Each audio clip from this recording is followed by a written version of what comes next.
Assalamualaikum warahmatullahi wabarakatuh. Perkenalkan, nama saya Narlina Wulandari dengan NIM B1B1212766 dari Fakultas Ekonomi dan Bisnis jurusan Manajemen.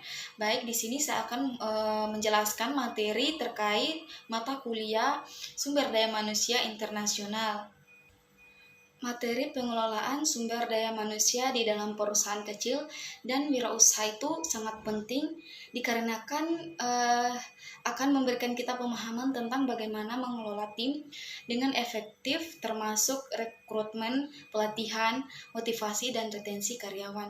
Yang dimana di dalam konteks perusahaan kecil dan wirausaha itu untuk mengelola sumber daya manusia menjadi lebih krusial karena sumber daya yang terbatas dan di setiap anggota tim itu harus dapat berkontribusi secara maksimal, yang dimana materi ini itu sangat fleksibel, inovatif, dan adaptif sesuai dengan kebutuhan dan perkembangan yang dimana mempunyai kelebihan.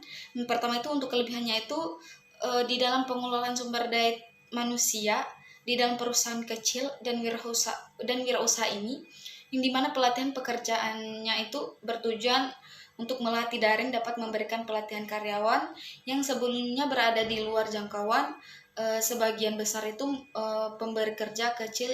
Terus untuk yang kedua, untuk meningkatkan daya saing dengan pengelolaan SDM yang efektif, yang dimana perusahaan dan wirausaha untuk meningkatkan daya saing mereka di pasar yang kompetitif.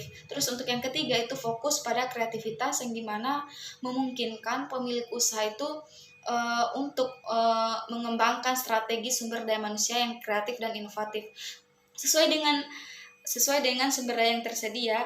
Terus untuk kekurangan dari materi pengelolaan sumber daya manusia itu di dalam perusahaan kecil dan wirausaha, yang pertama itu ada keterbatasan sumber daya materi, mungkin tidak akan memberikan solusi yang tidak sesuai dengan keterbatasan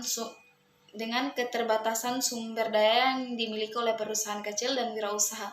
Terus untuk yang kedua itu kurangnya studi kasus, yang dimana materi mungkin kurang dalam studi kasus atau contoh konkret dari perusahaan kecil dan wirausaha yang berhasil mengelola sumber daya mereka dengan baik.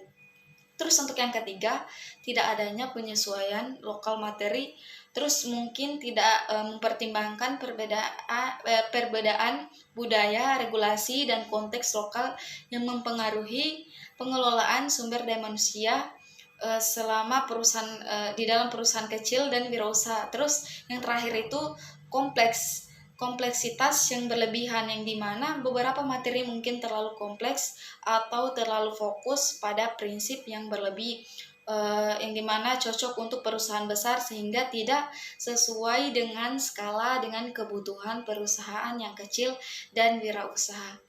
Mungkin itu saja pemaparan materi dari saya. Saya akhiri dengan ucapan wabillahi taufiq wal hidayah. Wassalamualaikum warahmatullahi wabarakatuh.